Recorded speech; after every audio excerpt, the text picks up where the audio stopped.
I'm Robbie Bent, co-founder and CEO of Inward. Today, we're going to talk about finding meaning in your life through ancient practices like the cold bath, the sauna, and breathwork. We'll dive into how these modalities are going to help you move your nervous system state, go beyond the thinking mind to really connect to that authentic self and find meaning.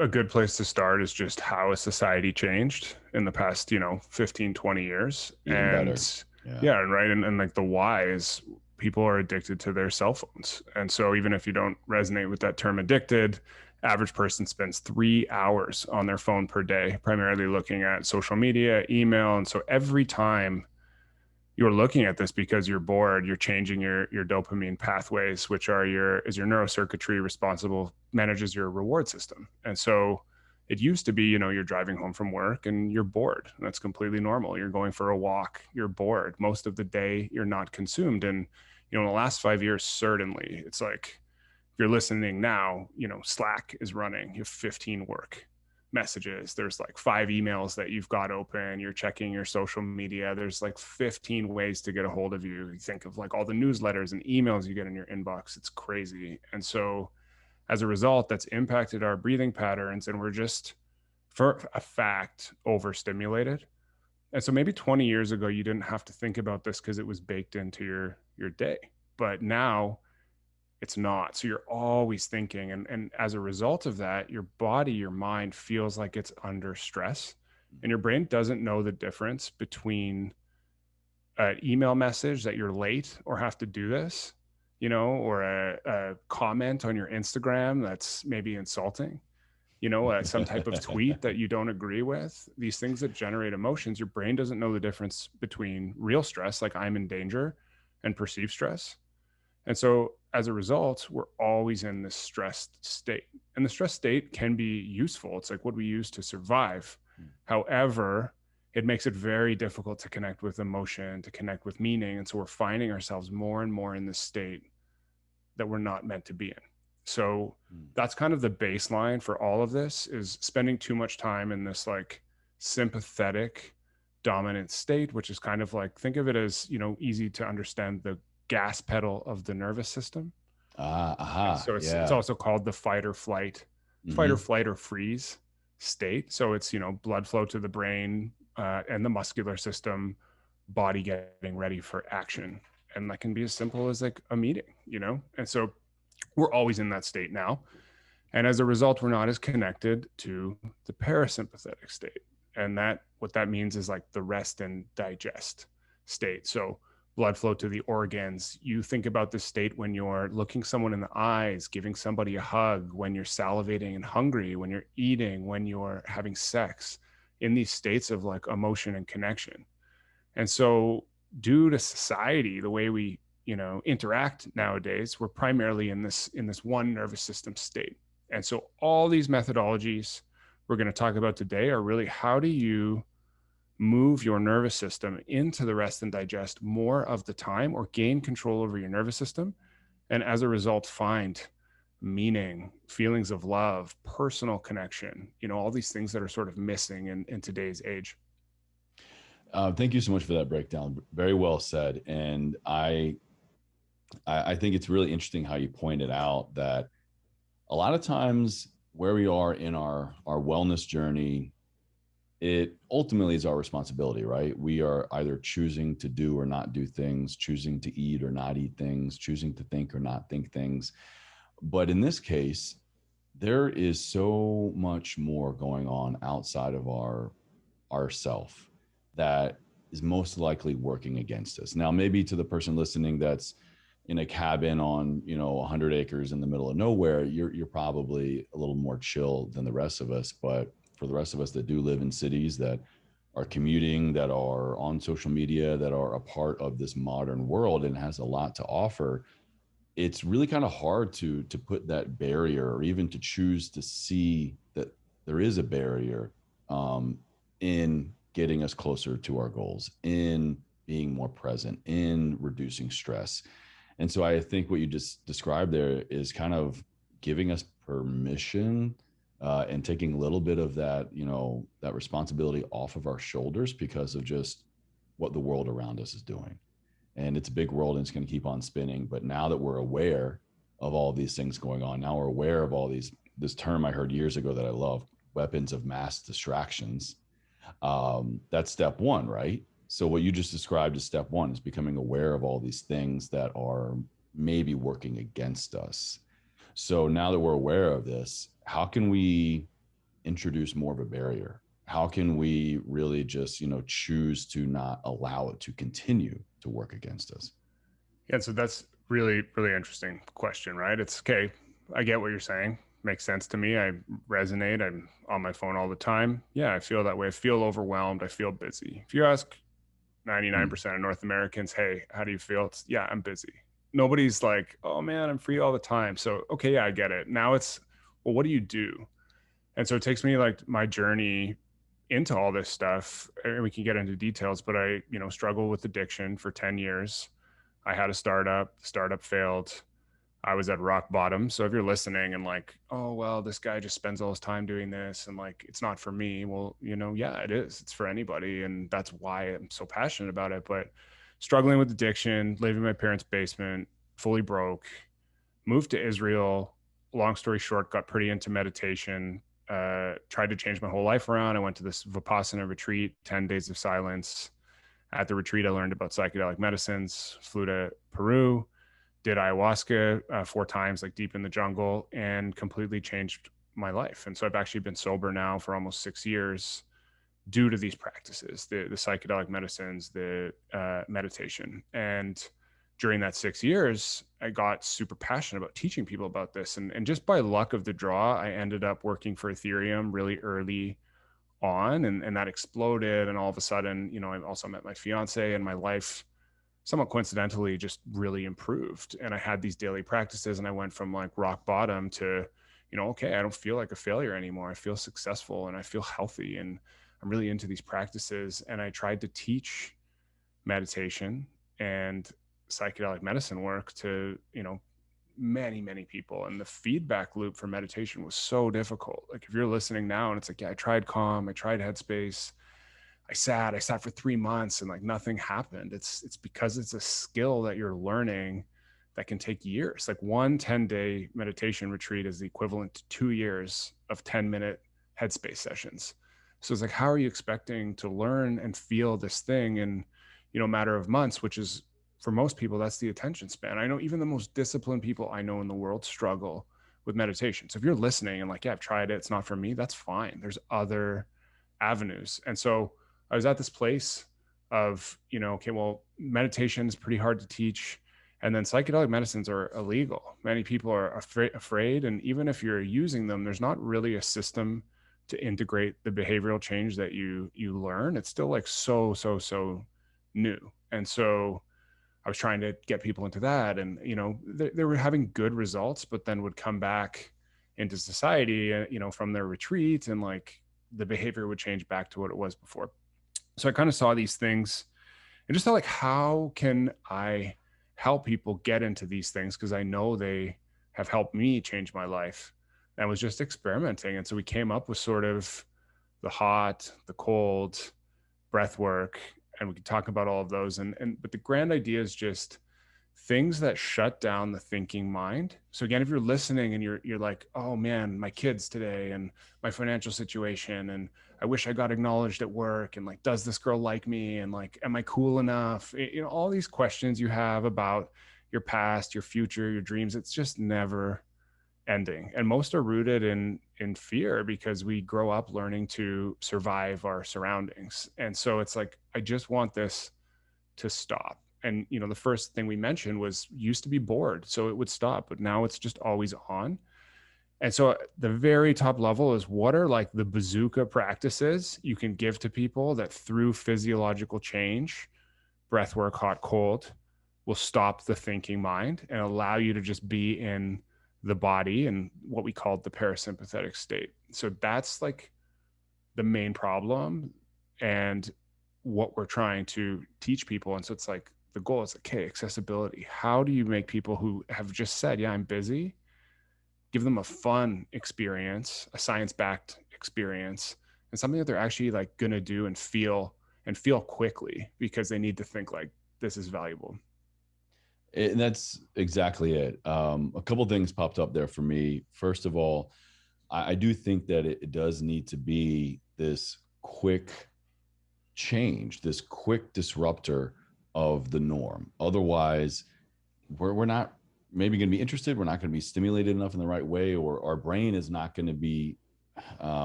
What am I trying to say? The brain is not going to recognize, hey, this is something that I like. This isn't that dopamine hit. It's out of the norm that I've become accustomed to. So why would I be interested in it? Why would I entertain this? And in my experience, personally, and assisting with a lot of these situations, is that it does need to be an extremity. It does need to be a hot extremity. It does need to be a cold extremity. It does need to be a stillness and quietness extremity, because we are just, again, the lives that we live, many of us, by choice and by these weapons of mass distraction. Again, it's just constant bombardment. So what can we do? We can immediately just get quiet and still, and that is going to be polar opposite. We can immediately go submerge into a cold plunge. We can immediately get into a sauna. We can introduce these extremities that are going to force mind and body to really be like, hold up, wait a second. This is radically different.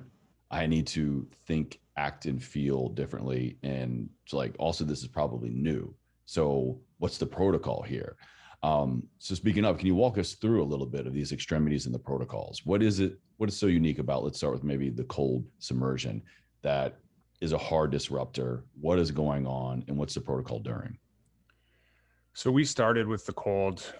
The interest was around longevity. And so there's just a ton of research. You know, David Sinclair, one of the leading longevity specialists, has an entire book covering these processes. Dr. Rhonda Patrick has went into at length a number of studies. And so there's a couple Lifespan things. was actually just one of our book club books. By the time this goes live, it was a couple months ago. But yeah, his book Lifespan, incredible.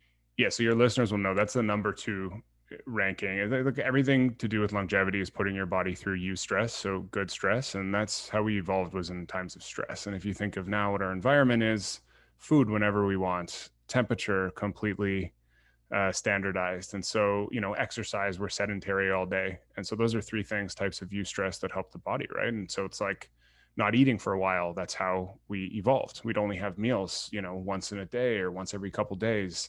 Hot and cold, we'd be living outside, sleeping on the ground, like bearskin pelt in the winter, or like living in a desert. And so we wouldn't have air conditioning and heat all the time. And then exercise, like we were moving around all the time, living outside. So you think of how our bodies evolved to live, it was putting ourselves through use stress, building resilience.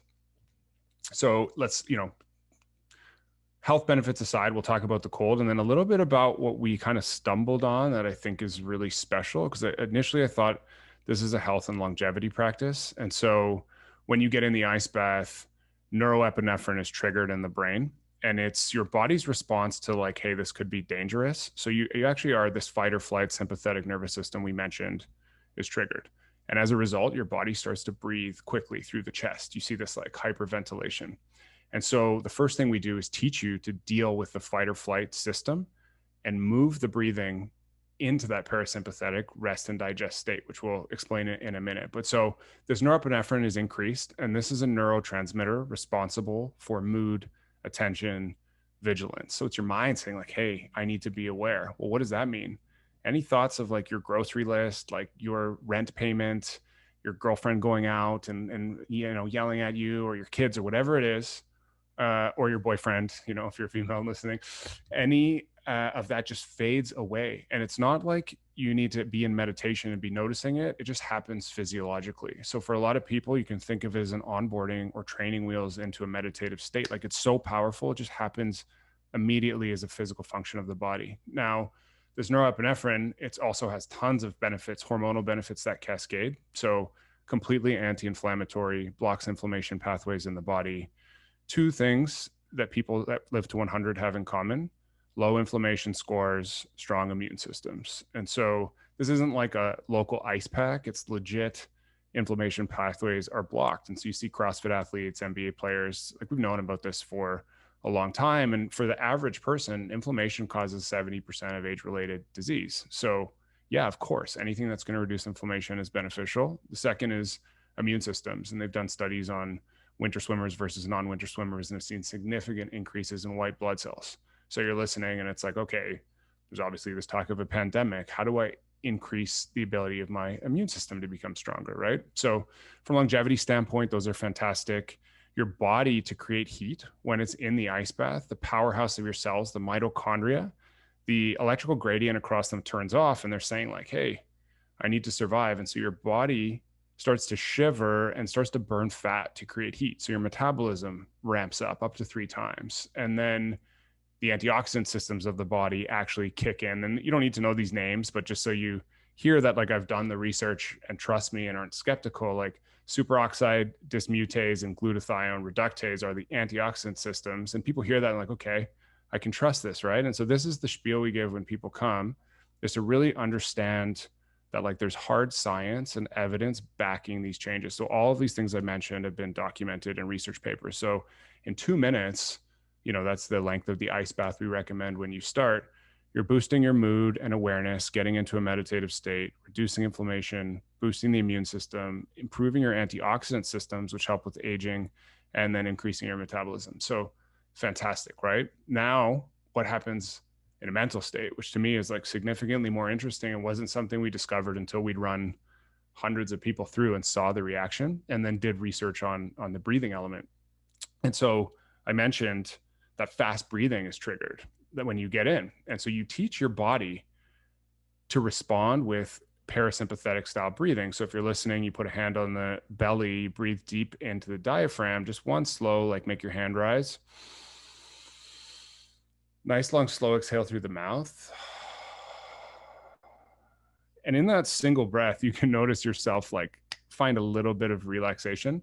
And so the nerves that turn on the rest and digest system are in the bottom of the lungs. And it's kind of a misnomer that people think like, oh, take a big deep breath to relax. The inhale stimulates increase in heart rate and energy, whereas the exhale decreases the heart rate, helps you relax. So we teach people long, slow exhales in the ice. And after a few sessions, what you learn is that when you're faced with a stressor, you can actually, through your breath, change your nervous system state. And what that means, okay, so whatever, right? It's like, well, now I'm facing anger, anxiety, depression, sadness, fear, any of these things that come up and, somebody cuts you off, you're getting super angry. These are just nervous system states, emotional energy. And so what you learn is like, I can feel into these. And before I react, I can breathe through them and let go. And so if I can surrender and let go, I can control my emotional state, my reaction, like I can control my mind, which is super powerful and kind of something you're trying to teach people through meditation, but it's difficult because how many times in the day are you angry or sad or mad? Like it happens sporadically without control. So the ice bath is a way to trigger the fight or flight and work on, kind of mastering it in real time. And so then that's really interesting. That's like the first minute. So every day I've been practicing this for 4 years. How do I master my nervous system state? And then it's like, okay, well, now I'm in a state of flow. And for users who are listening, about 1 minute in, you hit this thing called the bliss point. And I don't know who named it, maybe one of our community members, but you hit this moment of like, fuck yeah, like I'm here, I'm present, I feel alive, I feel amazing, I'm not even cold, I'm a warrior. It's like that runner's high sensation almost, where it's just like you're elated, you're running on endorphins, everything is just smooth sailing, and it's almost out of body experience, at least for me. 100%. And so you're in, that state that you're talking about. It's a state of flow. It happens for writers and musicians and athletes, and it's accessible to anybody. And it's just a state where the thinking mind, which we talked about, is shut off. It's done. And so you're like, wow, if I could shut off my thoughts, that would be powerful. So you're in that state, and it's like, what do you do in that state? And then we guide people. And this was through some coaching that we got that was pretty interesting, just around like Tony Robbins style stuff.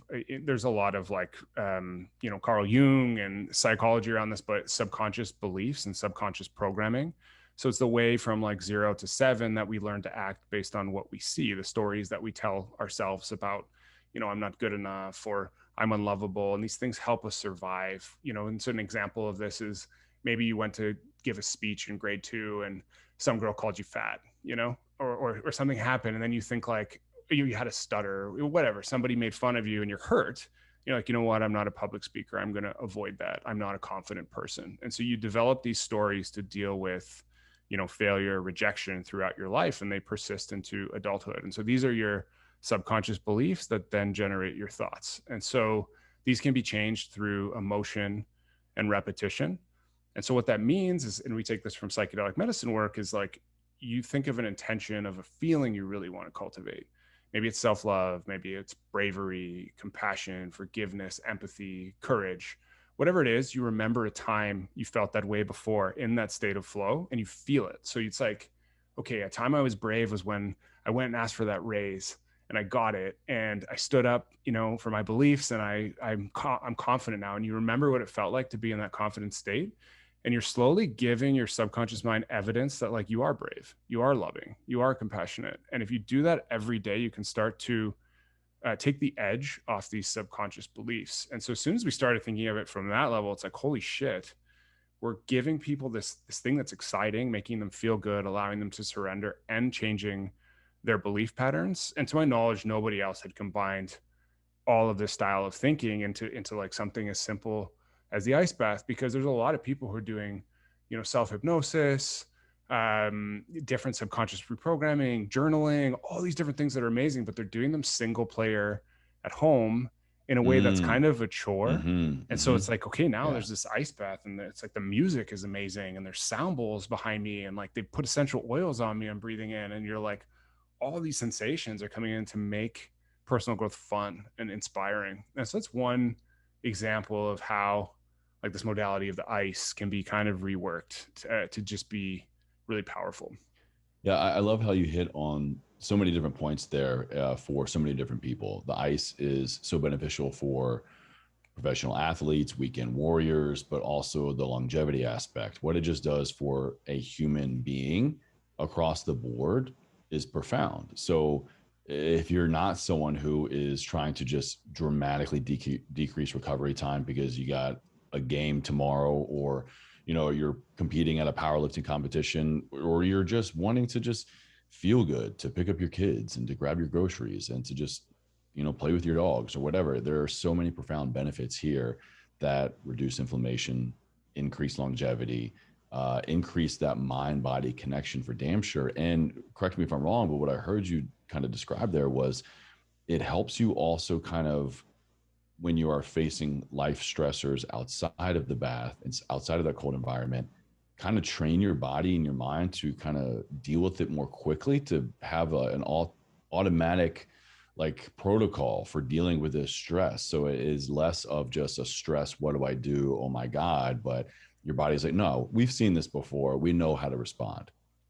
Yeah, and honestly, the funny thing is like we started this because of the health benefits you mentioned, and that was the initial pitch, and that was what was on the website. And after working now with thousands of people over, 2-3 years, like 30 people a day at least, I think I've probably coached more people through the ice bath than almost anybody in the world.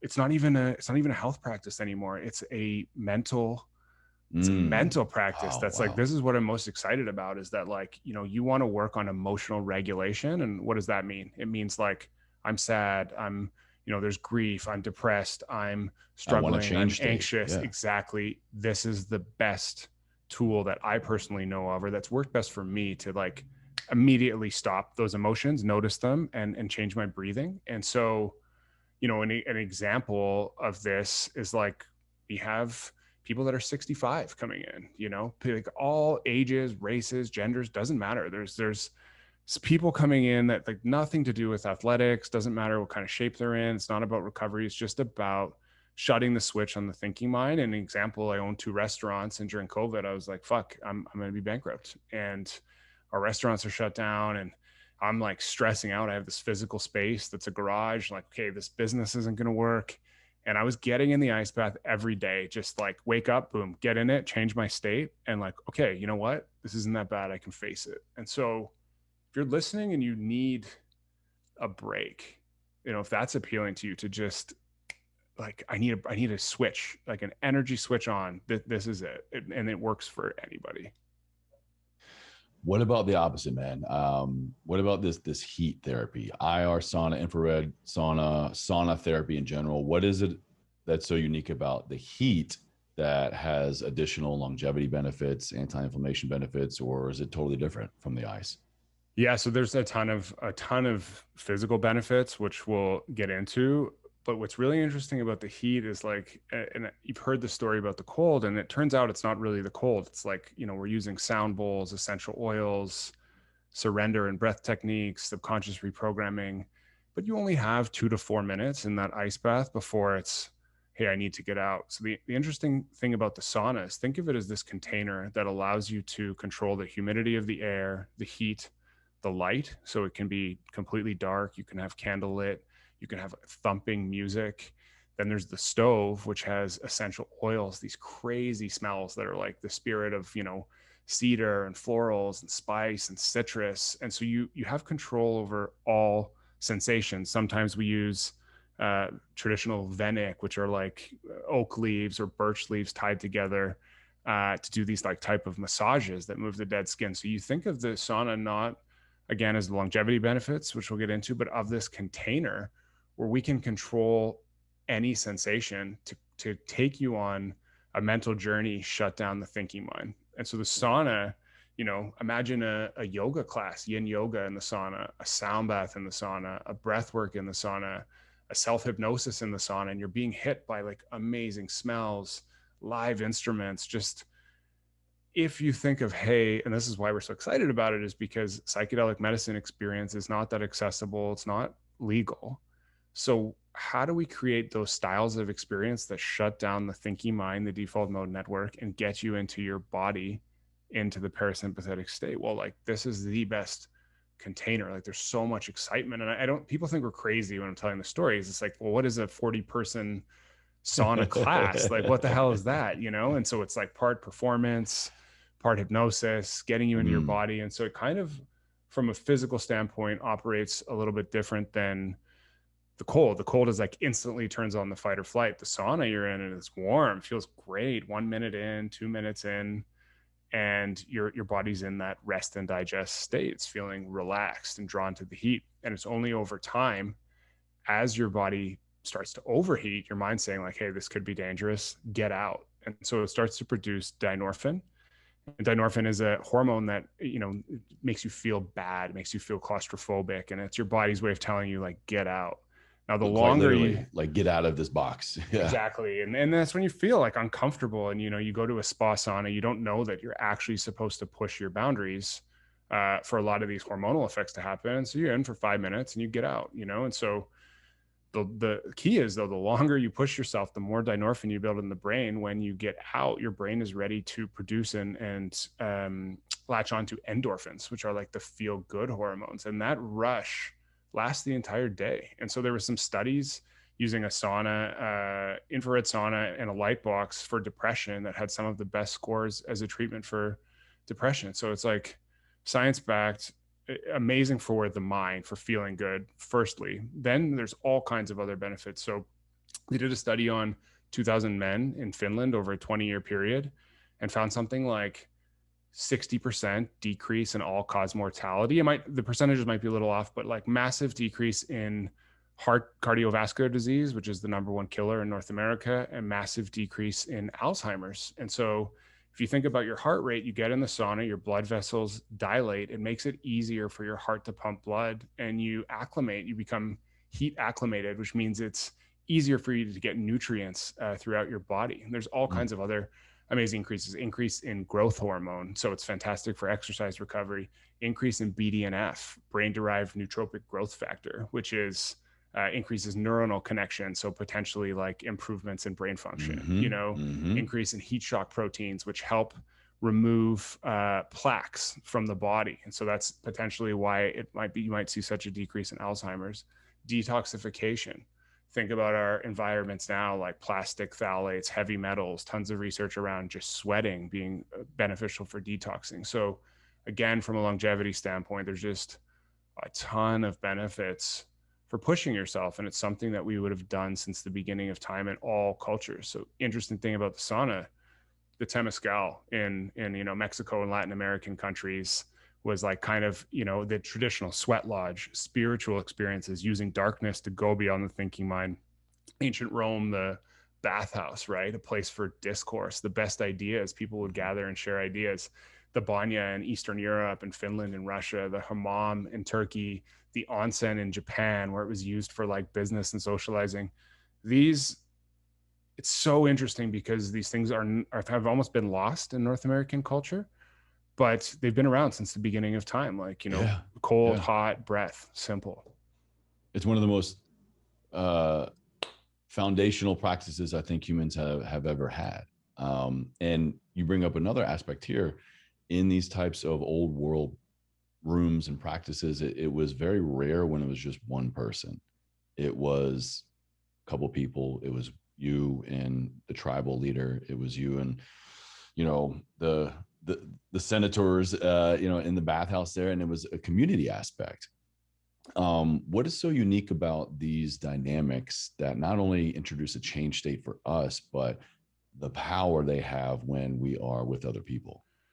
And so this was also something that was sort of unplanned that happened. At first we thought of this as, it's a longevity practice you're doing alone. And then it's like, okay, well, it's a meditation practice, which I mentioned why. And then we found when we opened the garage. And so first I just had an ice bath in my backyard and had hundreds of people through over a summertime, built a community, and then it started getting cold. And so we built this garage with like a proper dry sauna, ice bath, and a kind of a wellness space for the neighborhood. And we saw the craziest stuff happen. And so you think of what you do now. You go out. Most people have social anxiety. It's like, I'm going to go out. I'm going to have 2 beers. I'm going to feel better. I'm going to feel more comfortable sharing my feelings. Those beers turn into a bunch of glasses of wine, shots, whatever it is, and you're drunk. And now you wake up. You don't feel so good. You didn't really connect, but that's social life in North America on average. And so the hot and cold, which is sort of like a secret that has yet to be shared in society, they mimic those feelings. And so I mentioned, the feeling of the ice bath, you're aware, you're present, you feel brave, you just conquered your fears. Like, you get out, you're energized. You don't care what these people think of you. You're like, I want to share, I want to talk. And then guess what? You're in a sauna with no phone. So all of a sudden you're talking. So we just saw this. Like for me, I mentioned addiction problems. I didn't want to go to bars, and kind of even had this idea in the first place because I was always going to bathhouses. And like in every kind, in San Francisco, all over, I probably went to 70 bathhouses across the world. And was, no matter what the bathhouse looked like, the cleanliness, it was always awesome. And I think it's this principle that you're increasing your awareness, your ability to be vulnerable, your like zest for life. And then there's no phones. And so if you go to a restaurant, 6 people around a table, everyone's phone's out, everyone checks their phone once every 10 minutes. It's like a disruption of the conversation. People are drinking, doing this. It's just pure presence, and you feel vulnerable. So we were seeing people come in and they'd share like, my mom passed away, I'm struggling to deal with it. Or, my brother's struggling with COVID, he lost his job, and like, and not just negative stuff, positive stuff too. And people would be very curious, like, why are you here? Oh, I'm into meditation. And it just would lead to all the sharing of ideas.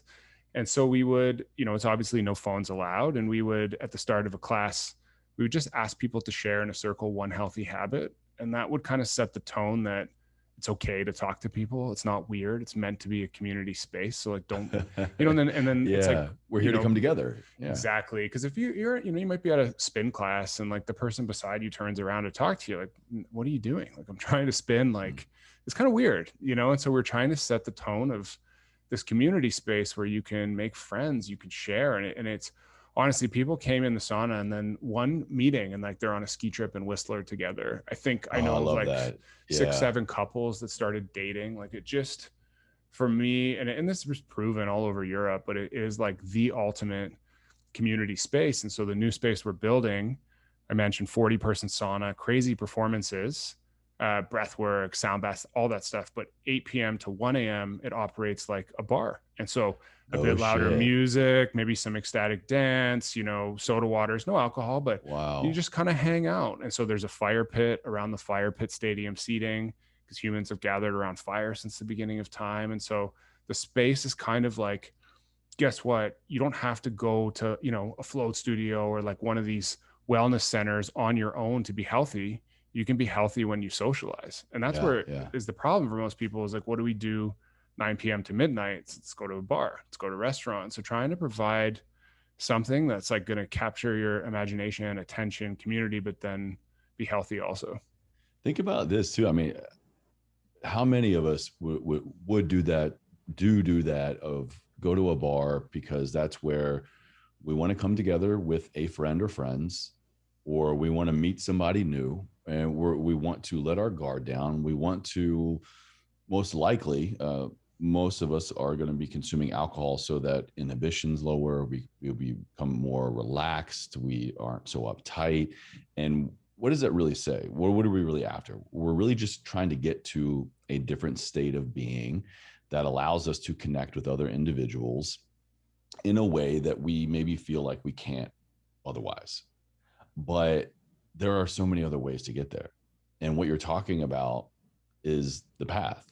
What you're talking about is these incredible ways that add so many health benefits to the here and the now, but also longevity, but damn sure immediately introduce this change state that it's just a different way of getting to the same place. It's a different way of letting the guard down. It's a different way of lowering stress. It's a different way of just having an even playing field and connecting with other human beings, and or just connecting with ourselves in a way that we thought wasn't possible, or at least not that quickly. I love this whole concept behind it. I love how, I mean, just think about it. You meet a new best friend, you meet a significant other after maybe just one experience, two experiences, but those experiences are so beyond the norm. It's more than just a casual run in, maybe at a spin class or something. And not to knock spin class, I think there's something very, very profound when you're having an experience for your mind and your body that changes, is causing change to your mind and your body. And then you introduce somebody else. It's just like, that's how it's supposed to be. I think that's how you build these meaningful relationships, a significant other relationship or a friendship, at a level so quickly, because you're not just surface level. You're quite literally vibrating at different levels and at a truer level to allow your true self to come through and to see somebody in theirs. Yeah, it's so beautifully put. And I mean, you get it. This is exactly what we're trying to do. And so, what does that mean? It's like removing any barriers to accessibility. And you mentioned before, like, this isn't for Exactly. athletes. It's not for, you don't have to be resilient and climb mountains. You don't have to be into like longevity and a biohacking nerd. It's like, you don't have to be a man. You can be anybody, and you can come here because it's fun and like interesting and enjoyable. And I don't think anyone has made these health things cool and about like connecting. They're mostly about your personal journey. How do I get better? But this is more about like come and connect with others, like you said. And Yeah, yeah. two personal stories that are kind of funny on this one is just like, okay, well, yeah, I can talk about this all day, but like, am I doing it? And so Mm-hmm.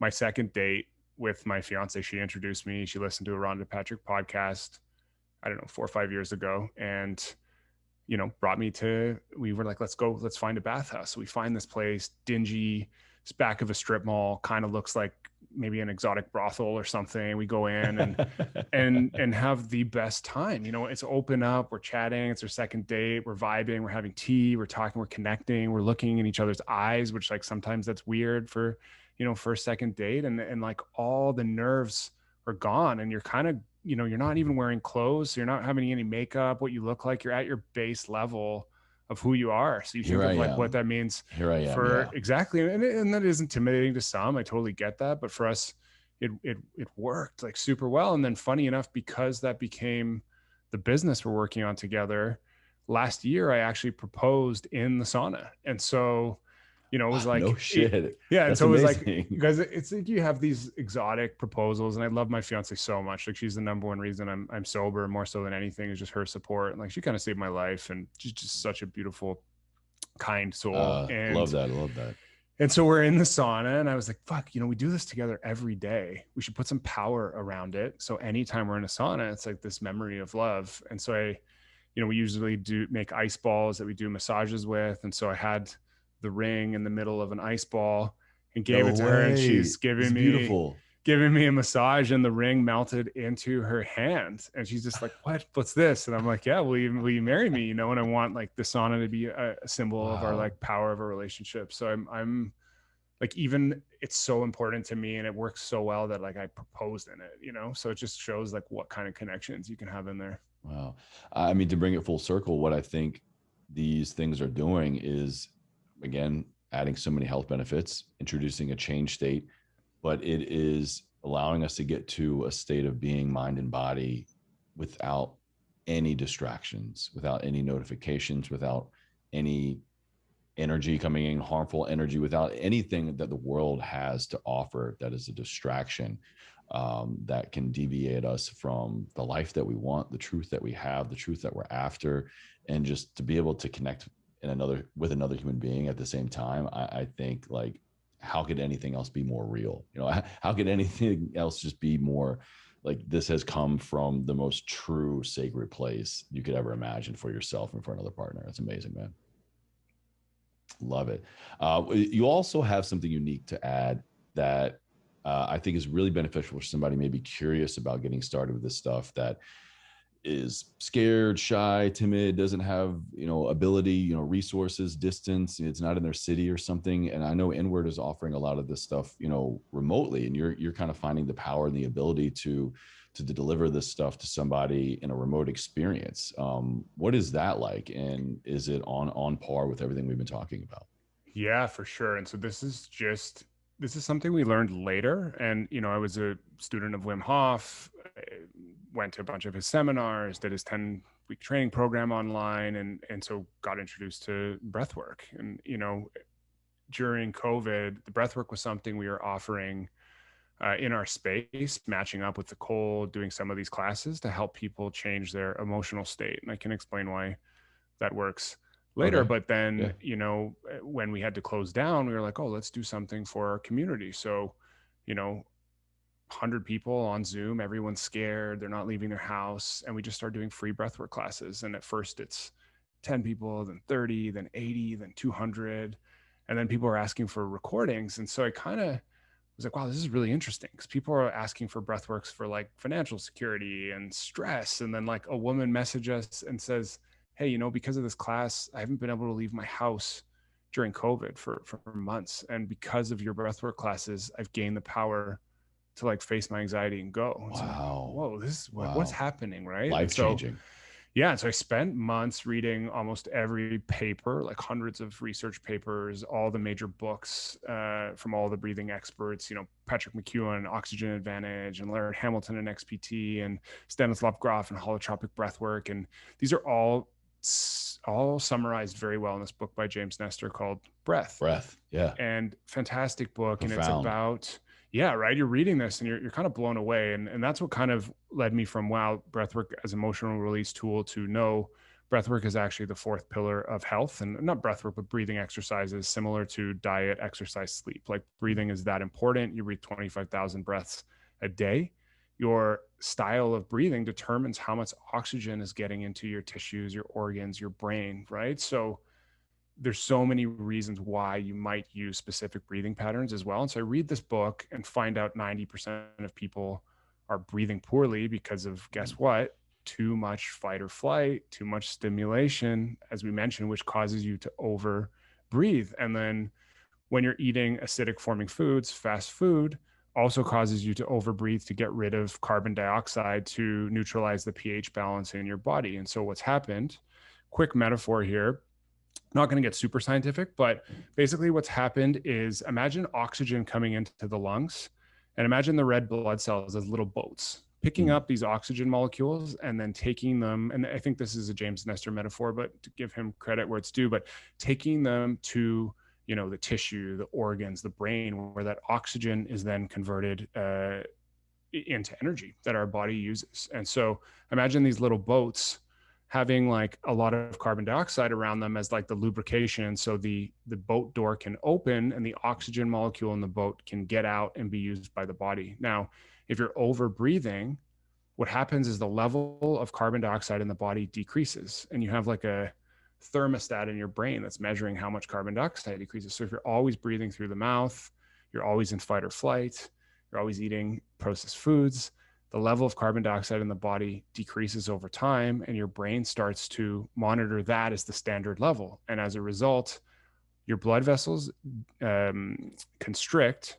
Not only do they constrict and slow blood flow, but also the oxygen moving from the red blood cell to the tissue becomes much more difficult. So if you're like struggling, this blew my mind. If you're struggling to sleep, struggling with anxiety, focus, it could be that you have a breathing problem. And it's very well likely it's due to sedentary life, eating processed foods, being stressed out. It's like more than likely. So I saw that and was like, holy shit, this is crazy. And then we saw his book, and his book referenced a whole bunch of YouTube videos for the different styles. And I kind of looked around and saw there's like so much amazing breath work out there. So, Wim Hof and Laird Hamilton, and on the other side in the spiritual realm, there's holotropic breath work and transformational breath work, and these kind of like 3-hour long breath work sessions that are pushing so much carbon dioxide out of the body. You're stopping the blood flow to the brain, sending distress signals to the limbic system, which is the part of the brain responsible for like memory, emotion. And it's basically, think of it like if you ever had an old electronics, you would just power on, power off.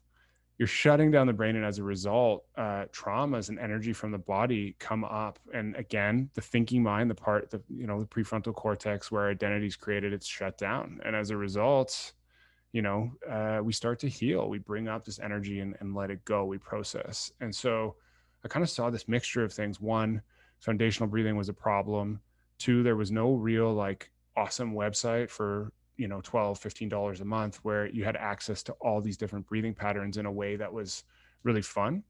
And so we decided to make something. We also had this huge community. And so we recently built an app, and I think it is the largest breathwork library in the world with hundreds of classes. And so if you're, hey, I'm struggling with anxiety, or I'm having trouble sleeping, or I want a morning pick me up and some energy, or I want an afternoon coffee, there's just endless amounts of breathwork styles for all of these things. And you're using your breath, as we mentioned, to switch between fight or flight, rest and digest when needed. So like you have this control switch into your nervous system that can change these. You don't even need hot or cold for this. You can just do it with your breath. And so the idea was, well, this is all really cool. You read that book, it's amazing, but how do you make this a habit? And this is what the struggle is with all meditation, wellness, mindfulness. It's like, hey, I'm busy. I don't want to do this. How do I do this regularly enough to actually yield benefit on a consistent basis? Exactly. And so we designed our content with the goal of like, okay, let's try and inspire awe and wonder and like make it fun and beautiful. And so each session, they're like custom DJ sets with Burning Man DJs and like guided, right. And then like guided when you're in that state of flow, that bliss point, guided hypnosis scripts. So you're like doing breath work, doing meditation, but in a way that for people who are like, oh, you know what, when I sit down, my thoughts go wild. It's kind of like you're just listening to this really awesome music and breathing along with the beat. And so the breath, there's breath sounds in the background, there's heart rate sounds, so you can really easily follow. And it's more similar to a fitness class in that way. So it was like, what can we do to make this exciting and fun? And over the last 6 months have built 1,000+ person community around that product. And then the idea now, what this evolved to from a just an ice bath in a backyard, is like, okay, I think there's a system here to help anybody transform their life, feel more like they did when they were a kid, by getting into that parasympathetic rest and digest nervous system. And so, there's the physical space you can go to that's actually cool and fun. And so like Friday night birthday party, let's go there. Right. And so you're going there with your friends, you're getting this physical and mental experience. And then you go home and it's like, hey, 10 minutes in the morning, I want to do something fun. Well, here's this breath work with this amazing music. I'm changing my nervous system state. And so those things combined can really help make change, right? Because you have like a social place to hang, you have your friend group in the space interested in the same things, you have your daily mindfulness practice. And my goal is that, look, I love meditation. I love yoga. I love psychedelic medicines. There's fantastic solutions for all those things. But for the 85% of people that don't use those things, like, how do you get them interested? And so the goal is like, let's just do it through fun Yeah. and like making things cool. Putting people in the driver's seat to change their life. I love that statement. And that's so on par with what we talk about here on Everforward Radio. And it's just, what are the things, or what is a thing that someone can do to just maybe just bring awareness to, like I was saying earlier, something they're doing or not doing, something they're thinking or not thinking, eating or not eating. And then what are you going to do next with it? What is that one step forward that you're going to take? And that's what we say is living a life ever forward. It's not having to do all the things. It's not having to step into this complete, sometimes overwhelming world of health and fitness and wellness, because there's a lot you can do out there, a lot of things you can read and try and apply, but sometimes we just need one step, and then we create our next one. So Robbie, my last question for you, man, is what does that mean to you to live a life ever forward? How does that fall on you here today with your expertise and everything we just talked about? Like, what does that mean to you? So I'm going to flip this on its head. And it's an interesting thing for most people listening. I'm sure they're like very productivity and goal focused. And so even this idea of like ever forward is, okay, I'm taking steps forward. I'm like learning, I'm growing. And that was me for almost my whole life. Like, how do I get better? What's my 4-hour morning routine? I got to listen to all the podcasts. I got to listen to the diet. I need to do all these things. And then the last 2 years, it sort of changed. Whereas like my morning routine's pretty limited. Like sometimes if I want to eat unhealthy food, I do it. I don't have judgment. And just so I think you don't have to be so tight about growth. And what I'm trying to think of now is, okay, we have all these things, but they're not like, we're not teaching people. We're inviting them to just ways to shut off, to go back to who they were. And the thing I hear mostly is like, I found my authentic self. And so like, what does that mean? It's like you get in the ice bath or the sauna and you have this experience that reminds you of the you as a child before all these like mind states and judgments and stuff came. And so to me, ever forward actually means shutting down and kind of going backwards into just who you really are, because the reality is everybody is perfect in that inner state of just being. And so how do you help people, instead of like, hey, you have to achieve, how do you help them just like, achievement to me is like the 10 years ago, and now it's like, hey, how do I just be my authentic self, like who I truly am, and feel into that and like love that person. So that to me is going forward, is like going into myself.